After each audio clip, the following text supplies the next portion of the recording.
ಯಾವ ರೀತಿ ಇವತ್ತು ಡೆವಲಪ್ ಆಗಿದೆ, ರಾಮನಗರ ಜಿಲ್ಲೆ ಯಾವ ರೀತಿ ಡೆವಲಪ್ ಆಯಿತು. ನಾನಂತೂ ಯಾವ ಕಲ್ಮಂಟಿ ವ್ಯವಹಾರ ಮಾಡಿಲ್ಲ, ಇಲ್ಲ ಗ್ರಾನೈಟ್ ಕೊರೆದು ವಿದೇಶಗಳಿಗೆ ಕಳಿಸ್ಲಿಲ್ಲ, ಇಲ್ಲ ಬೆಂಗಳೂರು ನಗರದಲ್ಲಿ ದೊಡ್ಡ ದೊಡ್ಡ ಲುಲು ಮಾಲ್ಗಳು ಕಟ್ಟಲಿಲ್ಲ. ಮೊನ್ನೆ ಯಾವುದೋ ಒಂದು ದೊಡ್ಡ ಮಾಲ್ ಕಟ್ಟವ್ರಿಗೆ ಓಪನ್ ಮಾಡಿದ್ರಿ, ಮನೇನು ನೋಡಿದ್ರಿ. ಬಿಸ್ನೆಸ್ಸು ಅವರ ಹುಟ್ಟು ಇದಂತೆ ವೃತ್ತಿ. ರಾಜಕೀಯ ಪ್ಯಾಷನಿಗೆ ಮಾಡ್ತಾವ್ರಂತೆ, ರಾಜಕೀಯ ಪ್ಯಾಷನಿಗೆ ಮಾಡ್ತಾರಂತೆ, ಅವ್ರ ವೃತ್ತಿ ಬಿಸ್ನೆಸ್ ಅಂತೆ. ಯಾತಕ್ಕಿದೆ ಹೇಳ್ತೀನಿ ಅಂದ್ರೆ, ದೇವೇಗೌಡರ ಕುಟುಂಬಕ್ಕೂ ಇವರುಗಳಿಗೂ ಇರ್ತಕ್ಕಂಥ ವ್ಯತ್ಯಾಸಗಳನ್ನ ನೀವು ಅರ್ಥ ಮಾಡ್ಕೊಳ್ಳಿ. ಇವತ್ತು ನಾನು ಯಾವುದೇ ರೀತಿಯಲ್ಲಿ ರಾಮನಗರದಲ್ಲಿ ನಾನು ಏನಾದರೂ ಈ ಜಿಲ್ಲೆ ಒಳಗೆ ಯಾವುದಾದ್ರೂ ಒಂದು ಬೆಟ್ಟ ಕಲ್ಲುಡಿಯೋದಕ್ಕೆ ಕ್ವಾರಿ ಮಾಡ್ಕೊಂಡಿದ್ದೀನ, ಇಲ್ಲ ನಾನು ಇಲ್ಲಿಗೆಲ್ಲ ಯಾವನಿಗಾದ್ರೂ ಮಾಡಿ ಅಂತ ಹೇಳಿದ್ನ, ಇಲ್ಲ ಕ್ವಾರಿ ನಡೆಸ್ತಾರಲ್ಲ ಅವ್ರ ಹತ್ರ ತಿಂಗಳಿಗೆ ಇಷ್ಟು ತಂದು ಕೂಡ ಒಂದೊಂದು ಲೋಡಿಗೆ ಇಷ್ಟು ಅಂತ ಏನಾದ್ರು ಕೇಳಿದ್ದೀನ.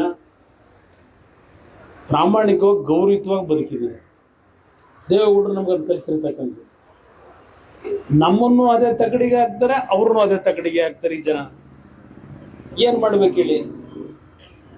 ಇದು ನಮ್ಮ ಪರಿಸ್ಥಿತಿ. ಈಗಿನ ಚುನಾವಣೆ ಸಿಸ್ಟಮ್ಮು, ಎಲ್ಲಿನ ಚುನಾವಣೆ ನಡೆಸೋದು? ಈಗ ಆಯ್ತಪ್ಪ, ಮುಂದೆ ನಾನು ಎಷ್ಟು ವರ್ಷ ಅಂತ ಇಲ್ಲಿರ್ತೀನಿ, ನನಗೂ ಸಾವು ಅನ್ನೋದು ಇರ್ತದಲ್ಲ. ನಾವು ಎಷ್ಟು ದಿವಸ ಬದುಕ್ತೀವಿ ನಮಗೆ ಗೊತ್ತಿಲ್ಲ. ಮುಂದಕ್ಕೆ ಇಲ್ಲಿ ಯಾರೋ ಒಬ್ಬರು ನಾವು ಆಯ್ಕೆ ಮಾಡಬೇಕು. ಆಯ್ಕೆ ಮಾಡಿದಾಗ ಆ ಅಭ್ಯರ್ಥಿ ಆಗೋನು ಈಗಿನ ಚುನಾವಣಾ ವೆಚ್ಚಗಳಿದೆಯಲ್ಲ, ಎಲ್ಲಿಂದ ತರಕ್ಕೆ ಸಾಧ್ಯ? ಅವನು ಸಾಯ್ತಪ್ಪ ಸಾಲ ವಸೂಲು ಮಾಡಿ ತಂದ ಚುನಾವಣೆ ನಡೆಸ್ತಾನೆ ಅಂತಲೇ ಇಟ್ಟಿವಿ. ಈ ಎಲ್ಲ ಪಕ್ಷದಲ್ಲೂ ಕಾಂಪಿಟೇಷನ್ ಮೇಲೆ 1,000 ರೂಪಾಯಿನಿಂದ 2,000 ರೂಪಾಯಿ ಕೊಡೋ ಸಿಸ್ಟಮ್ ಇಡೀ ರಾಜ್ಯದಲ್ಲಿ ಪ್ರಾರಂಭ ಮಾಡಿಬಿಟ್ರಿ. ಕೆಲವರು 3,000 5,000 ಕೊಟ್ಟರು, ಕೆಲವರು ಫ್ರಿಡ್ಜ್ಗಳ ಮನೆ ಕೊಟ್ಟವ್ರೆ, ಟಿವಿಗಳು ಕೊಟ್ಟವ್ರೆ. ಕೆಲವರು ಟಿವಿಗಳು ಪ್ರತಿ ಮನೆಗೆ ಮನೆಯಲ್ಲಿ 4 ಜನ ಇದ್ರೆ 4 ಟಿವಿ.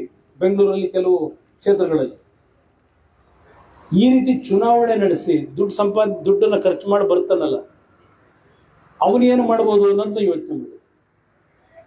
ಗೆದ್ದವನು ಇಲ್ಲಿ ಹಿಂದೆ ಹೇಳೋರಲ್ಲ, ಕೋರ್ಟ್ಗೆ ಹೋಗಿ ಗೆದ್ದನು ಸೋತನ್ ಸತ್ತ ಅಂತ ಹೇಳಿ. ಅದ್ಯಾವುದೋ ಬುದ್ಧನ ಮಗ ಇದೊಂದು ಹಾಡಿದೆ, ಬುದ್ಧನ ಮಗ ಇವು ಹಾಡು ಯಾರು ದೊಡ್ಡ ನೋಡಿದ್ರೆ ಅದೊಂದು ಗಾದೆ ಮಾತೇನಿದೆ. ಈಗ ಹೆಂಗಿದೆ ಅಂದರೆ, ಹಿಂದೆ ಒಂದು ಗಾದೆ ಮಾತಿತ್ತು, ಯಾರನ್ನಾದ್ರೂ ನೀವು ಹಾಳು ಮಾಡಬೇಕು ಅಂದ್ರೆ ಒಂದು ಹಳೆ ಲಾರಿ ಕೊಡಿಸ್ಬಿಡಿ, ಏನಾದ್ರು ಯಾರನ್ನಾದ್ರೂ ಹಾಳು ಮಾಡಬೇಕು ಅಂದ್ರೆ.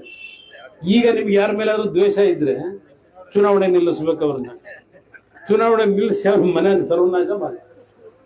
ಇದು ಈ ಸಿಸ್ಟಮ್ ಬಂದೋಯ್ತು. ಈಗ ಇದನ್ನ ಸರಿಪಡಿಸಕ್ಕೆ ಆಗುತ್ತೋ ಇಲ್ಲೋ ಗೊತ್ತಿಲ್ಲ.